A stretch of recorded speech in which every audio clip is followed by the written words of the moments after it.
So reading from the second canto, 6th chapter, text number 19. Pādeṣu,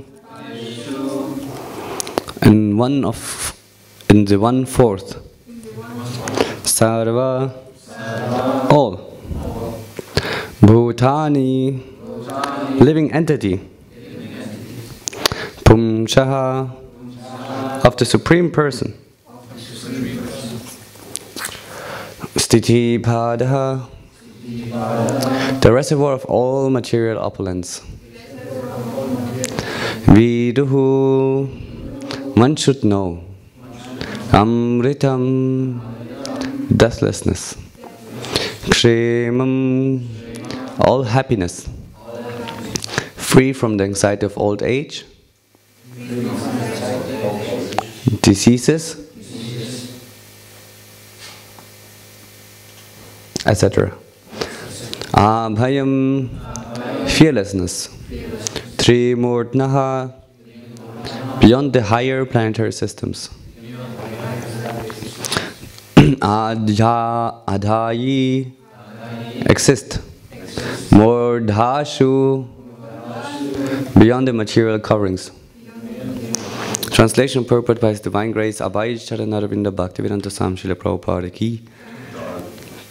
The Supreme Personality of Godhead is to be known as the supreme reservoir of all material opulences.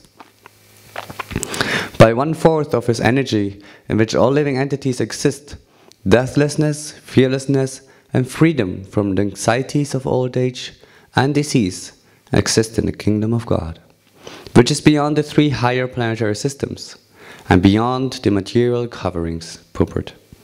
Out of the total manifestations of the sandhinī energy of the Lord, 1/4 is displayed in the material world. 3/4 are displayed in the spiritual world. The Lord's energy is divided into 3 component parts, namely sandhinī, saṁvit, and hlādinī. In other words, He is full. His full manifestation of existence, knowledge, and bliss. In the material world, such a sense of existence, knowledge, and pleasure is meagerly exhibited, and all living entities, who are minute parts and parcels of the Lord, are eligible to relish to such consciousness of existence, knowledge, and bliss very minutely in the liberated stage, whereas in the conditioned stage of material existence, they can hardly appreciate what is the factual, existential, recognizable, and pure happiness of life. The liberated soul, who exist in far greater numerical strength than those souls in the material world, can factually experience the potency of the above-mentioned sandhinī, saṁvit, and hlādinī energies of the Lord in all matter of deathlessness, fearlessness, and freedom from old age and disease. In the material world, the planetary systems are arranged in 3 spheres called triloka, or svarga, mrtya, patala, and all of them constitute only 1/4 of the total sandhinī energy. Beyond that is the spiritual sky, where the Vaikuntha planets exist beyond the coverings of 7 material strata. In none of the 3 local planetary systems can one experience the status of immortality, full knowledge, and full bliss. The upper 3 planetary systems are called sattvika planets because they provide facilities for a long duration of life and a relative freedom from disease and old age, as well as a sense of fearlessness. The great sages and saints are promoted beyond the heavenly planets to Maharloka, but that also is not the place of complete fearlessness, because at the end of 1 kalpa, the Maharloka is annihilated and inhabitants have to transport themselves to still higher planets. Yet even on one of these planets, no one is immune to death. There may be a comparative extension of life, expansion of knowledge, and sense of full bliss, but factual deathlessness, fearlessness, and freedom from old age, disease, etc. are possible only beyond the material sphere of the coverings of the material sky. Such things are situated on the head. Dhāyi mūrdhasu. Om Jnanatirmirandasya Gnananjana Shalakaya Chakshurumilitam Yena Tasmai Shri Gurave Namaha Shri Chaitanya Manobhistam Sthapitam Yena Bhutale Swayam Rupa Gadamayam Dadati Swapanantikam He Krishna Karuna Sindhu Dinabandhu Jagatpate Gopesha Gopika Kanta Radha Kanta Namostute Tapta Kanjana Gaurangi Radhe Vrindavaneshwari Vishabhanu Sutitevri Pranamami Hari Priye Manchakalpataru Visha Kripa Sindhu Behevacha Chitanam Bhavanevyo Vaishnavevyo Namo Namaha.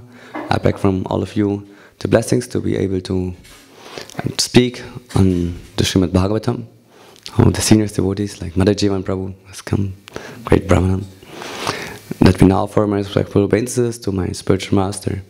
Namam Vishnupadaya Krishna Pishtaya Bhutale Shrimate Kadamba Kanana Saminiti Namine Gaura Kripramita Prapto Vrajay Maya Pure Priya Prabhupada Priyalokam Payanadiya Nivartitam Namam Vishnupadaya Krishna Pishtaya Bhutale Gurudas Chaya Tvaita Saminiti Namine Namam Vishnupadaya Krishna Pishtaya Bhutale Shrimate Bhaktivedanta Saminiti Namine Namaste Saraswati Devi Gauravani Pracharine Nivrishesha Sunyavadi Praskachari Deshatarine Jai Shri Krishna Chaitanya Prabhu Nityananda Shri Advaita Gadadhara Shivasari Gaura Bhaktivinoda Hare Krishna Krishna Krishna Hare Hare Hare Rama Rama Rama Hare Hare. So we are reading here from the amazing energies of the Supreme Personality of Godhead. So this understanding that God can have energies is something very interesting. Because we in our material existence, we can see that so many energies are influencing us. And that so many things are happening. But we don't see the controller of them all directly. We only see the effects of a cause. And this cause is unknown to us. And this cause is that cause of the Supreme Personality of Godhead. The Supreme Conscious Living Being who is controlling all the energies. And these energies are so powerful and so all-encompassing that the soul can actually not really understand what is happening. We only see, we're overwhelmed by these energies of the Lord. Like if you're in the sun rays, and you're looking at the sun, your vision is not completely clear because you cannot see the brightness of the sun. You cannot tolerate it. In a similar way, we cannot also fully and clearly see the manifestation of the Supreme Personality of Godhead because we are deluded by the energies of the Lord. So when the great sages and yogis, when they attain higher planetary systems like Tapa, Jhana and other lokas, they're almost, as we would say, materially eternal. I was listening to a lecture of Suhotra Maharaj today morning. And because from this preview of this material universe, as long as it exists, this planet of Brahmaloka is going to exist until it's being all destroyed. And for us, they have an eternal lifespan. But also their lifespan is then once destroyed. And as Gopa Kumar says then in Srimad Bhagavatam, all these great sages who have this understanding of Brahmarshis and Rajarshis, who are really, really great sages, but they don't have a real understanding of the Supreme Person, they go to a certain sphere which is beyond material world, but it's not yet Vaikuntha. And that is which place? No. There's one before going to the spiritual plans, but it's on the way. It's right direction.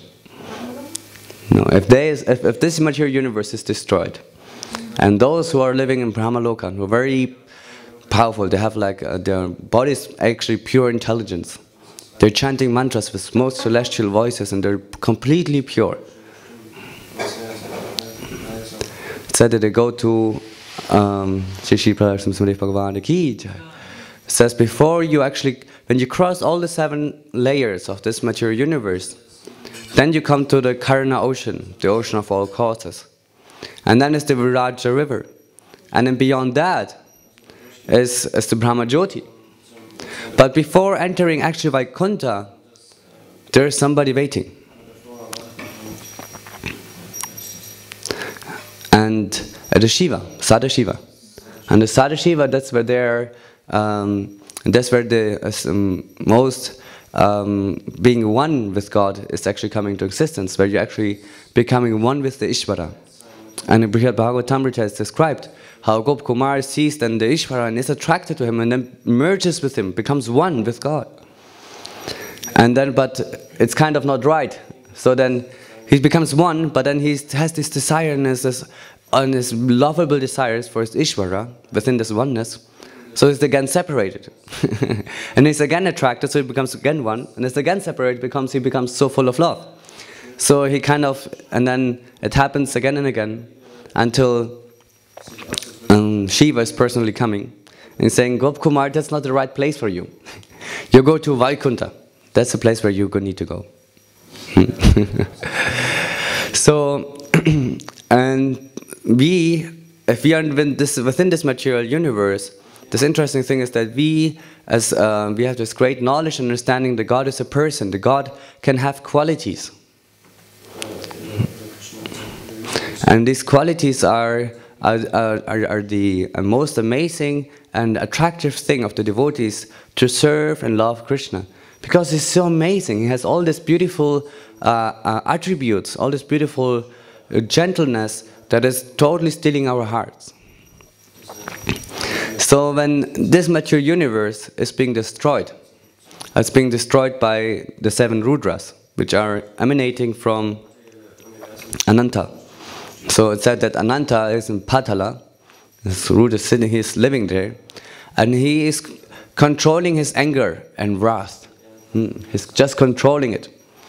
And then when the time comes, when this universe is due to being destroyed, which is like many thousands, millions of years, then he becomes, it said, Prabhupada writes in the Purport, he becomes so fed up with his living entities that they have been given such a chance to go back to Krishna.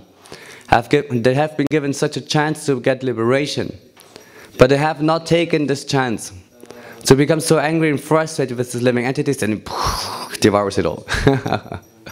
So this material sphere is being destroyed. With a fire of wrath, so it's all being annihilated. So that thought I thought was very interesting, that actually Ananta, and Krishna, they're truly making this manifestation for us as a facility to go back. We're here to go back. We're not here to stay. We're not here to enjoy. We're not here to build a house on a bridge. We are here to connect with the Supreme Personality of Godhead. And that is why we are here. And that is the purpose of this whole material existence, that we again connect back to Krishna. And all these material opulences, name, fame, riches, pleasures, they're nothing in comparison to the supreme understanding. So therefore we should, as much as possible, renounce sense gratification. As is said in the, also Chanakya Pandit says, if you, of those who are wise and intelligent and are striving for liberation, their greatest enemy is sense gratification. So the devotee is only striving for one gratification, and it's called Krishna gratification, or making Krishna happy. That is what the devotee is aiming for, to actually please Krishna within his heart and please Krishna as the deity. So when we are here in the temple, this whole institution is centered around serving Shri Shri Prahlad Lakshmi Simhadev. And that is actually, which is satisfying the soul, which is pleasing the soul. This meditation on please be satisfied.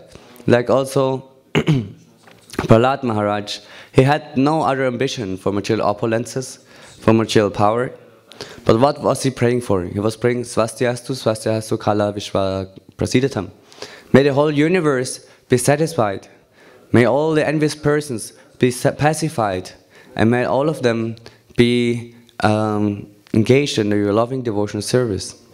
So that is our meditation, that we want to preach, we want to give this beautiful knowledge, beautiful understanding of Krishna to the hearts of other living beings. Because this plant will pacify all of them. So Prabhupada says that is the ultimate peace formula. So also when Ravindra Swarup Prabhu was invited to United Nations in America, and he was going to represent the Hinduism in this great conference, many politicians were there, everybody had to speak. So then he also spoke and then he quoted this verse. Swastyastu vishvasakala prasidatam. May all the envious persons of the universe be satisfied. May everybody become happy by being engaged in the loving devotional service of the Supreme Personality of Godhead. Because you may call him Allah, Adonai, whatever, but may all living entities become pacified by rendering devotional service. So that is the formula that we should also apply in our lives, that we should become peaceful with ourselves and with our surroundings by being engaged in this devotional service, to actually with every our action please Krishna, to get out of this material covering, all these shackles of material existence which are binding us to this material world by raga and dvesha, attraction and aversion. You're so attracted by something, you just want to have it, you're like and then you really get into it. And then you're frustrated again. They say, I don't like it. So this is material existence. Again, every day the same thing. But it's every day it's like very, very special, You have this one thing, it's the most thing. Only if I have this, then I will be completely satisfied. The mind tells you like that, isn't it? If you only have this one thing, everything will be okay. And then you run. And actually you have it, but it's not that what you expected. So merciful. So this material condition, material world is made to frustrate you. So don't expect any happiness. Also as devotees, we try to make everything nice for Krishna and this and that, but we're not trying to get satisfaction from material things. Our satisfaction is and should be only the service of Krishna. This is the happiness that we derive just of serving and engaging in unalloyed devotional service. That is the pleasure and the greatest satisfaction of a devotee, which gives him most strength, which is empowering him to do anything for the pleasure of the Lord. Because we don't want anything back. The only meditation of the devotee is, I give everything to Krishna. I don't want anything in return. And that is actually just breaking all the shackles of material existence. Of all this I want and I don't want, I hate and I love, all these dualities. So we are then in the eternal sense, we are wanting to become one with Krishna. Like Prabhupada says, to become one with his desires. Whatever Krishna wants, we also want. But we are eternally separated because we are minute living entities and he is the Supreme Ishvara. And Sri Chaitanya Mahaprabhu is praying a wonderful prayer. It is called Yare Nachaya Sitaja Kabra Nitya. I forgot the beginning. But this is the important part. Yare Nachaya Sitaja Kabra Nitya. Ekale Ishvara Krishna, Adasava Britya, Yare Nare Nachaya Sitaja Kabra Nitya. Krishna is the only supreme controller and all are his servants, and he makes them dance as he wants so. So we're all like puppets in Krishna's hands. And he's the only controller. We're just dancing in his hands. So we can only pray to be dancing according to his will, because this dance will be most empowering and most sweet dance that we can perform for everybody. Because if we only engage our own whimsical desires, if we only are wanting to satisfy our senses, then our lives won't be fulfilled. But if we module our lives so that we can think, how can I, with my qualities, my engagement, how can I satisfy Krishna? Then this meditation will actually satisfy the soul. And this actually will, as I said, suprasidati, will bring inner fulfillment. The fulfillment of the soul, that the more actually we are fighting and serving Krishna, the more powerful we do that, the more we will find satisfaction in devotional life. In general, we'll be more satisfied. If you see devotees who are completely exhausted in devotional service, meaning in the sense that they're giving everything, and they're like, you're almost like fainting because you're so finished of doing so much service, they're so in bliss. Like for example, I know my mother, she was always doing some service, whatever, she's cooking, she's taking care of tulasi, she's making the garlands, she's doing arati, she's dressing the singha, always engaged. This is always so blissful. So also if we ourselves always engage ourselves in the devotional service, not think, oh, I need my rest, I need my that, I need my this, I need my that, then always we will be thinking of yourself. But the more you center everything about Krishna, how can I satisfy Krishna in this very moment? How can I do a little extra service? How to put a cherry on the cake? No, not just do the necessary things, but endeavor a little bit more. Make something very special for Krishna. And that was very much pleasing to the soul. That is what is pleasing to the heart. And especially during this festival, Nrsimha Chaturdasi, we have this great opportunity to make this little extra endeavor to serve Krishna and to give everything and be totally and have drunk in this elixir of devotional service. You're totally drunk by it. And then we're like, ah. So that is actually the festival. It's because there's so much endeavor for everybody, actually, for all of us. But it's the greatest times, isn't it? Afterwards, when you look back, there's so much service, and then I think, wow, that was so powerful. You're like in this bus, you know, it's devotional bus, like bzzz, it's just buzzing. So also, the more you do for Krishna, the more you really surrender. In the beginning, it's like a hard step. It's like it says in Bhagavad Gita.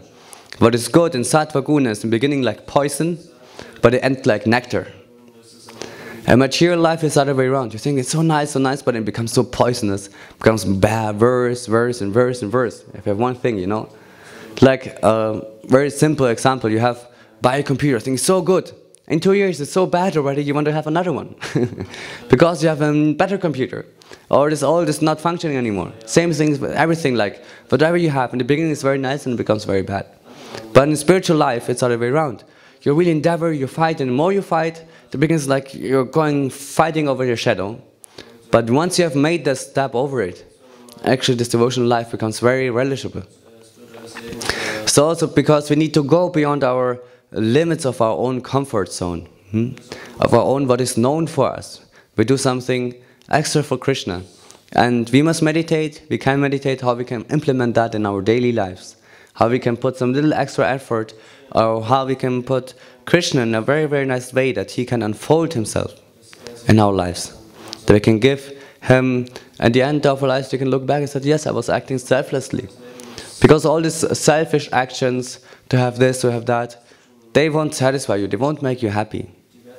But only devotional service to the Supreme Personality of Godhead, Sri Krishna, is that which is satisfying for the soul. So therefore, let us bring peace all around the world, within our minds, within our families, community, society, and engage in the loving devotional service of the Supreme Personality of Godhead, Sri Krishna. Srimad Bhagavatam ki jai. You have any questions or comments? Critique. How Ananta Shesha is burning all the universes. So amazing. When I read this yesterday, it was like, yeah, he's so frustrated at the end of the universe. Like he's like, ah, you souls, you just get rid out of here and then destroys them all. Description. This of destroying, that's in the 5th canto. It's pretty much in the end, where Ananta Shankarshan is described. And then it doesn't say in the verse, but Prabhupada says in the purport that he becomes so angry because the living souls are not getting it. It's not sort of like how, I was curious from where that the verse itself is not written, but probably got from the other acharyas, and they were quoting from other scriptures. But yes, Sankarshan is becoming angry. You know, these souls are not getting it, they're too stupid, so let's destroy it, start it again. And then said, when it's destroyed, then the souls go to Mahavishnu, and then when the next creation comes, then they all go back and then have a new trial. And also interesting, when I was listening to these lectures of Suhotra Maharaj, he was also explaining when the souls actually come to this material universe, they become first Brahma. And when they're Brahma, for the first time, then they're actually not so much entangled yet. They're not completely fallen, because they're still very, very, very pure. But some Brahmas, then they become attached to this material world, or become attached to being the controllers. And then once they have this, then they will fall down and be actually fallen souls. That's how he described it. I thought that's thought to be very interesting. Yeah. Thanks for class, Prabhu. My question is, how comes that some souls take shelter of Krishna and some don't? So it's like, it's all about intelligence. If you're intelligent, you take shelter of Krishna, but isn't intelligence like a material thing, like just a body itself, right? Or like, does this kind of intelligence come from the soul? It's a very interesting question. Thank you very much. So the question is, how is it that some have the intelligence to surrender to Krishna, some don't? It seems to be some material qualification. So it's that there's two things. It's that sukriti. Sukriti, that you, agata sukriti mostly, means pious activities that you do in devotional service for Krishna that actually give you this qualification.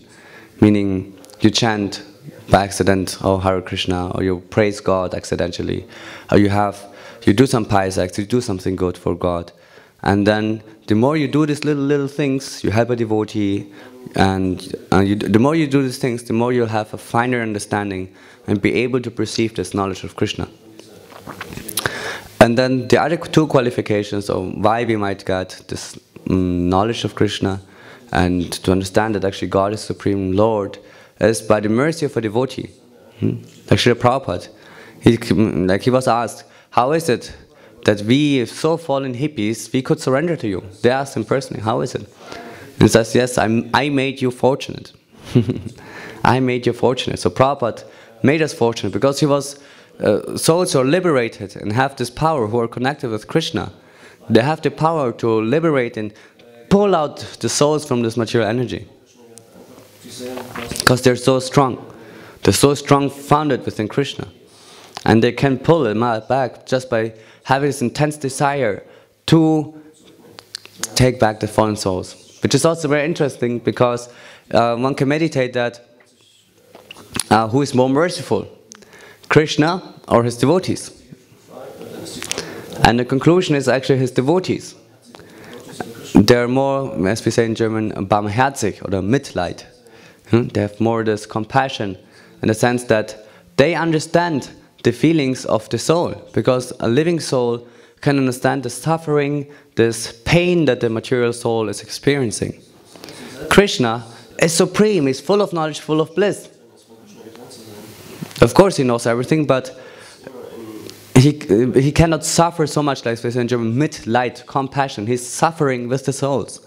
So Krishna cannot really understand this so much as the devotees. The devotees are having a lot of this compassion, and therefore they come like Prabhupada and save us from this material ocean of birth and death. And then the other qualification is that sometimes we just get the causeless mercy of Krishna. The causeless mercy of Krishna somehow we get. It's getting. Guru Krishna Prasadi by Bhakti Lata Beach. By Krishna's mercy we might get some Krishna prema. Means you may be walking in the street and suddenly you may just roll in love of Godhead. Because just Krishna wants to give you love of Godhead. Possible. So at the end it is said that we can only try to qualify ourselves. So we don't have any right. Devotional service is not a mechanical process. That you lift your right arm and then something happens. And then you do this and this happens. And it's not like so stiff or robotic. Devotional service is that we try to attract the mercy of Krishna. Prema Karshita Krishna. Krishna who is attracted by prema. So if we qualify, if we render such nice devotional service and try to purify our hearts, we try to make Krishna appear within our hearts, appear within our lives, and we will try to understand him. You still have some thoughts, Lena? Yeah, so at the end of the day, it's not our decision.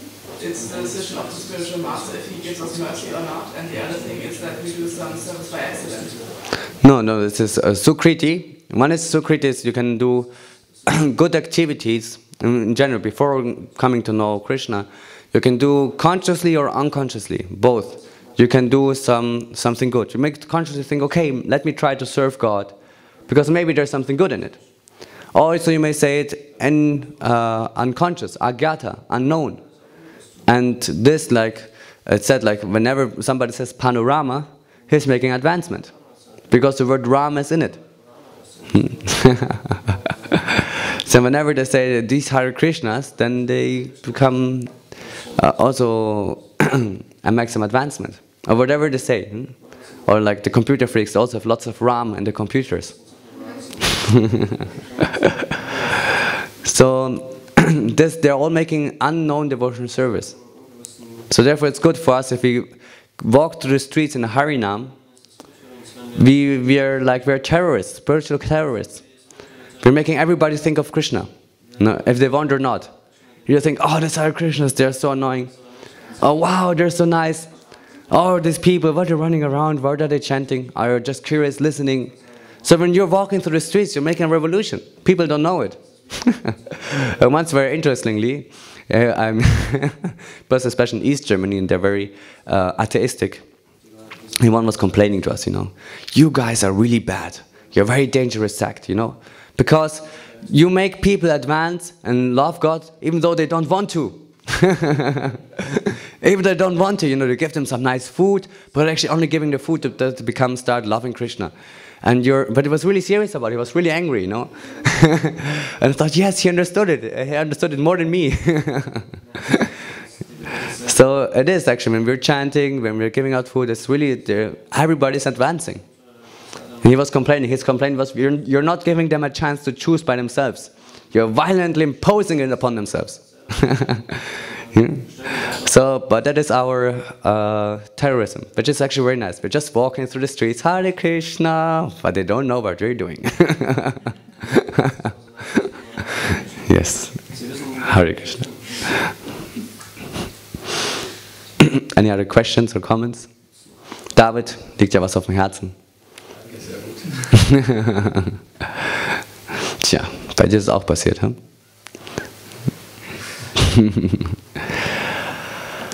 Jai, Srimad Bhagavatam ki Jai, Srila Prabhupada ki Jai.